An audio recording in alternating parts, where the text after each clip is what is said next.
Hello again. These are the follow-up questions for the VA Bilateral CI Candidacy. So we'll start with this first question here. Does the VA recommend hearing tests every other year? No, the VA does not.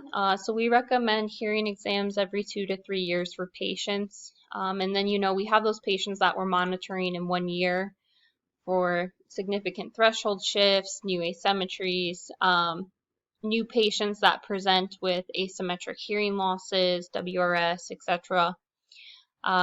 Through the VA, veterans are eligible every 4 years for new hearing aids, and that process of obtaining those new hearing aids can take anywhere from 3 to 6 months. Currently, we're booking out about 3 months right now for hearing test availability.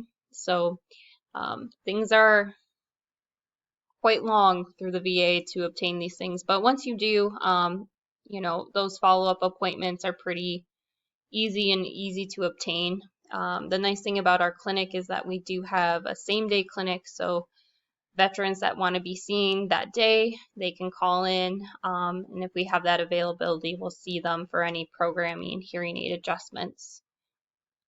I usually tell my veterans, schedule with us about 6 months out prior to that 4-year mark, just so we can get started with the hearing tests, the hearing aids ordered, and then that covers us too if they're presenting with new asymmetries or anything out of the ordinary.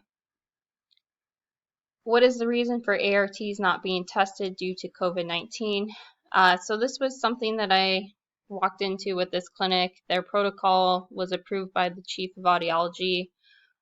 This was in place for them to minimize patient and provider exposure in the booth. So with this patient that was kind of in a transition period where now, we're testing ARTs on new patients. We're not testing ARTs on established patients unless they're presenting with something in the test itself that would suggest that maybe we need to test that. What is your prediction for this case once he gets his new hearing aids? I think for this patient, I don't think he's going to benefit a lot from hearing aids. I tested him in that binaural condition, and we're only working with 8% WRS. So, even putting those hearing aids on, he's going to have great difficulty understanding others' conversations, background noise, of course. Do you think he has realistic expectations of hearing aids given his WRS?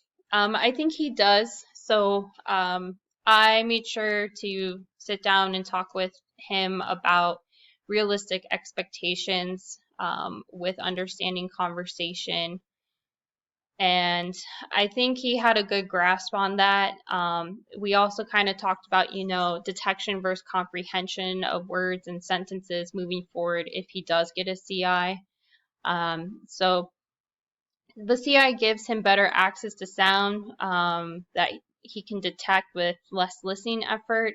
And if the device and the brain are working well together, he may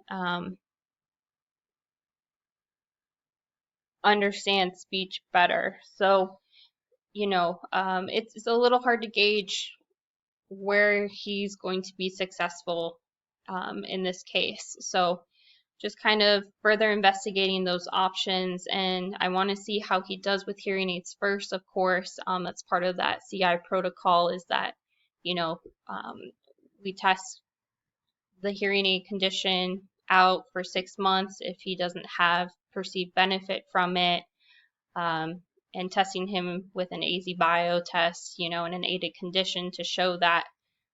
Then we'll reevaluate where we're at with things. Do you think the patient is motivated to pursue CIs? I do think he is in this case. He was very interested in what a CI was, like I said, what benefit he might have from it. And then it's been a conversation before with our CI audiologist who we saw in 2019. So I think, having that motivation to at least even pursue a consultation for further assessment shows that he's already motivated to find out more, and then we'll see where he goes with it from there. You mentioned that the patient has to agree to participate in rehab protocol following implantation. What does that involve? Does the veteran attend classes for new CI recipients? So it's my understanding, Dr. Fairley was kind enough to send over some information of how this all works through the VA. She was the one that was actually our CI audiologist and currently moved to another VA, unfortunately. But pretty much appointments for the first year are going to be, the post-op with ENT, immunizations. He's going to have imaging done, clearance by cardiology, and then he goes through a 2-hour candidacy testing, CI counseling, which takes about an hour, and then CI surgery, which is usually 1 to 3 hours. And then you have that activation time, that's 2 hours. And from there, he has his programming. So programming would be 2 weeks out, 1 month, 3 months, 6 months, and 12 months. See where he's at. And then those oral rehabilitation courses. Okay. Does your clinic do AZ bio testing in the best aided condition to be sure the patient is a candidate, or is that why they have to go to Long Beach for the full testing? So yes, we used to do the AZ bio testing in the aided condition. That was with our CI specialist. Unfortunately, that's not part of our hearing evaluation in general. So if that kind of testing is needed, that has to be a separate appointment. And again, we don't provide that currently. So at this time, yes, our patients are having to travel to the nearest VA, which would be Long Beach, that provides those services, or even the San Diego VA does as well. Would the patient have to go to the Long Beach VA just for surgery or for the CI follow-up too? Again, yes, this patient would have to go to Long Beach. It's the closest VA, or San Diego, but all surgery follow-up appointments would have to be there. The nice thing though is I know a lot of VAs do housing for patients that need long-term solutions, such as those that are receiving surgery and needing follow-up appointments. Here at our VA, we do have housing for veterans, because we're seeing patients that are coming from California, Arizona, Utah, things like that. So Nevada is actually a lot more remote than you would think, especially in terms of the medical community. It's a lot more hospitality and entertainment heavy here. So the medical community is still being built at this point. Does your clinic send CI candidates to other VA hospitals other than Long Beach? Yes, we can send them to any VA hospital of their choosing, as long as they have the CI surgery available and those follow-up programming appointments as well.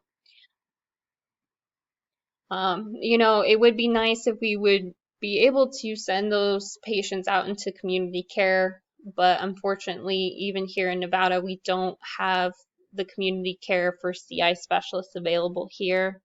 That would be another alternative, is for him to receive the follow-up care at some other community care facility here. Does the VA have their own candidacy guidelines? Yes, we do.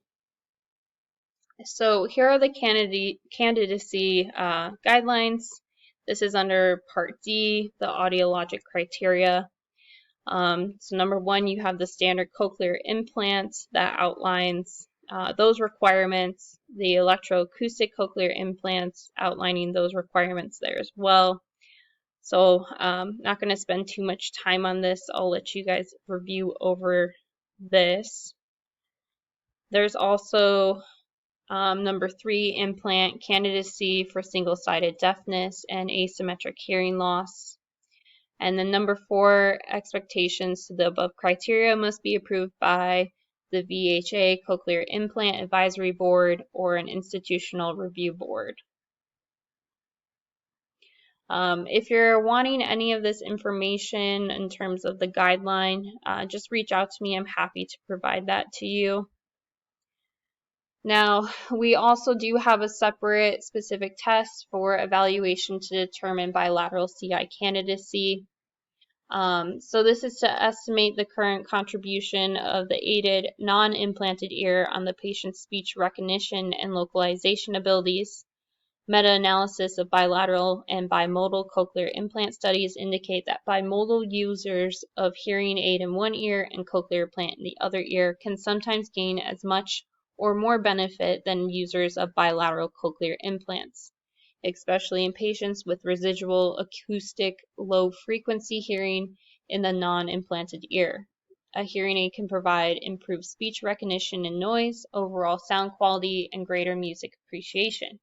If a patient is obtaining significant benefit in the bimodal condition, a second cochlear implant may not provide better communication and sound awareness. So again, he may qualify for a bilateral CI based on his word recognition scores. He may not.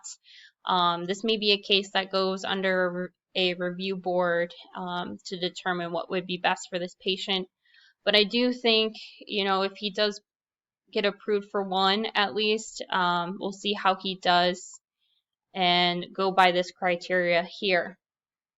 So if at some point they do decide maybe, he might benefit from that bilateral CI, then it's going to entail case history, pre-op hint sentence scores, post-op hint sentence scores. You're looking at V&G results, CT scan results, unaided threshold, CNC, unaided word recognition ability in the non-implanted ear, and then in bimodal conditions, speech and quiet, the AZ-Bio sentences. So there's a whole criteria with this. It's a big protocol to follow, but I think the VA does really well at outlining what their specifics are to that. Now, as for him getting a second cochlear implant, we'll see what happens with that. I was talking with Dr. Fairley, and she was saying, she's only seen a couple cases that patients have actually received 2 cochlear implants through the VA. I've heard it's pretty difficult with the VA to receive 2. So it'll be interesting to see what the outcomes are for him. I know he hasn't had his consult yet for the cochlear implant, but going to keep an eye on that, and I'll let you know what happens with that. So thank you for the questions. Again, if there's anything that you'd like in terms of the protocols, just to have as a reference, I'd be happy to share it with you. Just shoot me an email. Have a good day.